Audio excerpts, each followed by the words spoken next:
స్థితికి ఎదిగినా, మనం ఎంత ఉన్నతంగా వెళ్ళిపోయినా, మనం ఏ బండలో నుండి చెక్కబడితమో మర్చిపోకూడదండి. ఏ గుంటలో నుండి మనం లేపబడితమో మనం మర్చిపోకూడదండి.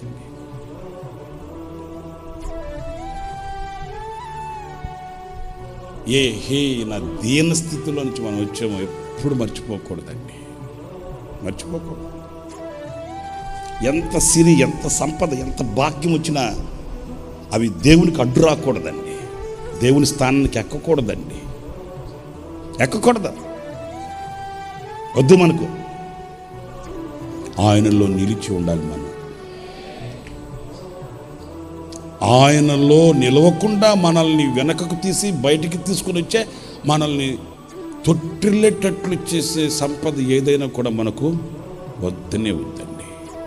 ఒకవేళ మన ఎదుటికి వచ్చి ఆ సంపద తళతళలాడుతూ మెరిసిపోతూ మనకు కనబడ్డా దండం పెట్టి చెప్పాలి, నాకొద్దు పద. ఎందుకంటే నన్ను ప్రభువులో నిలవనీయకుండా ఆటంకంగా నిలిచే ఈ సంపద వద్దు. నీ దాంట్లో పోచక పుల్లైన చెప్పుల వారైనా నాకు, నేనే అబ్రహామును ఆశీర్వదించి తిని అని నీవు అనకుండా ఉండునట్లు నా దేవుడు నన్ను ఏ స్థితిలో పెట్టినా అదే చాలు నాకు.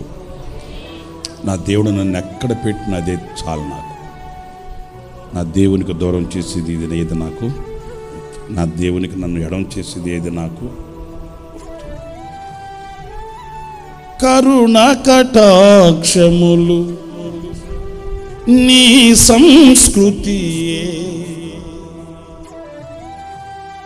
ప్రేమానురాగం నీ గుణ సంపదయే.